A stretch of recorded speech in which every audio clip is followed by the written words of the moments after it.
दोस्तों, जैसे कि आप सब ये जानते हो कि एलोन मस्क के स्पेसएक्स और नासा जैसे बड़े बड़े स्पेस ऑर्गेनाइजेशन मार्स पर इंसानों के लायक बस्ती बसाना चाहते हैं। और मार्स को इसलिए चुना गया क्योंकि मार्स एक हैबिटेबल जोन में आता है। लेकिन दोस्तों, मार्स से दूर एक और ऑब्जेक्ट है जिस पर जीवन का शुरुआत हो सकता है। जी हाँ दोस्तों, मैं बात कर रहा हूँ सैटर्न का मून टाइटन की।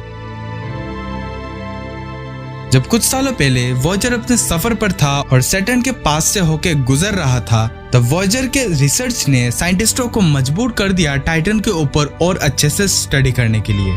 और इसके बाद साइंटिस्टों ने जल्द से जल्द उसके ऊपर स्टडी करना शुरू कर दिया। लेकिन उस स्टडी के दौरान उनको ऐसा क्या मिला जिस वजह से मार्स से भी अच्छा कंडीशन वहाँ का वो बताते हैं। तो दोस्तों, आज हम इस वीडियो में यही सब जानेंगे। और अगर आपने मेरे चैनल अभी तक सब्सक्राइब नहीं किया तो सब्सक्राइब कर लीजिए, क्योंकि मैं ऐसे इंटरेस्टिंग वीडियोस हमेशा लाता रहता हूँ।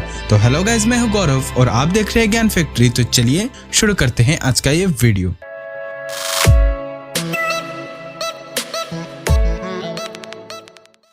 टाइटन, जिसका खोज क्रिस्टियन ह्यूगेस के द्वारा किया गया था। लेकिन दोस्तों, तब टाइटन का नाम सैटर्न लूना दिया गया था और बाद में सैटर्न लूना से इसका नाम टाइटन किया गया।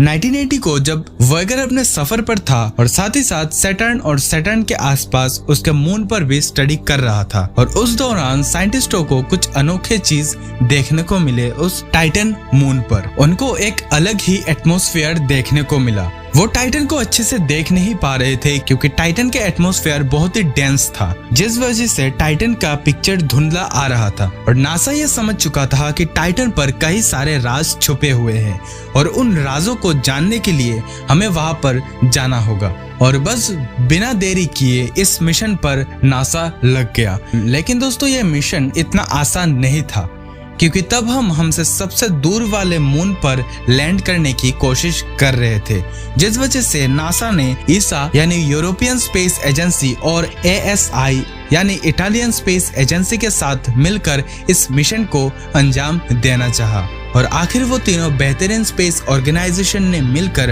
अक्टूबर 15, 1997 को अपने कैसिनी स्पेसक्राफ्ट को लॉन्च करवा दिया। इस स्पेसक्राफ्ट को ना ही सिर्फ सैटर्न के चक्कर लगाने के लिए बनाया गया था, बल्कि इस पे एक अनोखा लैंडर भी लगाया गया था। और उस लैंडर का नाम टाइटन की खोज करने वाले क्रिस्टियन ह्यूगेस के नाम पर ह्यूगेस दिया गया। और आखिर 7 साल के सफर के बाद 1 जुलाई 2004 को वो सैटर्न तक पहुंच ही गया और वो धीरे धीरे सैटर्न को ऑर्बिट करते हुए टाइटन तक पहुंच गया। और जैसे कि मैंने कहा कि उसके ऊपर एक लैंडर भी लगा हुआ था। और दिसंबर 24, 2004 को वो लैंडर अपने स्पेसक्राफ्ट से अलग होकर टाइटन की तरफ बढ़ने लगा। और इस दौरान कैसिनी काफी करीब से टाइटन का पिक्चर्स हम तक भेज रहा था और ह्यूगेस 6 किलोमीटर पर आवर के रफ्तार से टाइटन के घने एटमॉस्फेयर को चीरते हुए उसके सरफेस तक जा रहा था। और इस दौरान ह्यूगेस ने भी काफी सारे पिक्चर्स हम तक भेजे। लेकिन दोस्तों, तब उसने जो पिक्चर्स भेजे वो देखकर आप भी शायद चौंक जाओगे।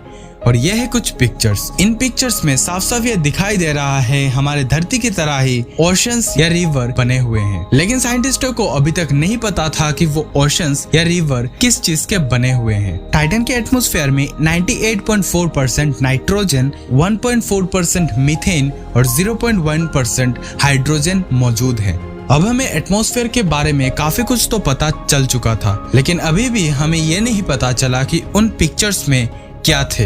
टाइटन में टेम्परेचर -179 डिग्री सेल्सियस है और इतने ठंडे तापमान में पानी कभी भी लिक्विड स्टेट में नहीं रह सकता। लेकिन नाइट्रोजन या फिर मीथेन उस टेम्परेचर में गैस से लिक्विड फॉर्म में कन्वर्ट हो जाते हैं। और यहाँ से साइंटिस्टों को उनका जवाब मिल चुका था, यानी वो रिवर्स या फिर ओशंस जिनमें लिक्विड थे वो पानी नहीं बल्कि मीथेन और नाइट्रोजन थे। और इतने सब स्टडी करते करते 2005 को ह्यूगेस ने आखिर टाइटन पर लैंड कर लिया। और टाइटन ही वो सबसे दूर वाला ऑब्जेक्ट है जिसपे हमारे इंसानों के बनाए हुए कोई ऑब्जेक्ट लैंड किया।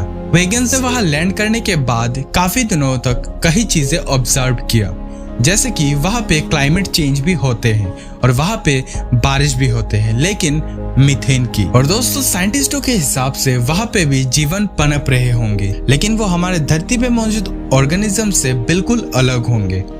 वो हमारे लिए एलियंस ही होंगे, क्योंकि वो एक अलग ऑब्जेक्ट पर और अलग एनवायरनमेंट पर पनप रहे हैं। वहाँ पे जो ऑर्गेनिजम्स जन्म लेंगे वो वहाँ के एनवायरनमेंट के हिसाब से अपने आप को विकसित करेंगे। दोस्तों इसीलिए टाइटन को मार्स से भी हैबिटेबल माना जाता है, क्योंकि मार्स पर अपना खुद का एटमॉस्फेयर है ही नहीं। लेकिन अब आपके मन में यह क्वेश्चन जरूर आ रहा होगा कि हम मार्स मिशन के लिए इतना पैसा क्यों खर्च कर रहे हैं, हम तो टाइटन पर भी बस्ती बसा सकते हैं।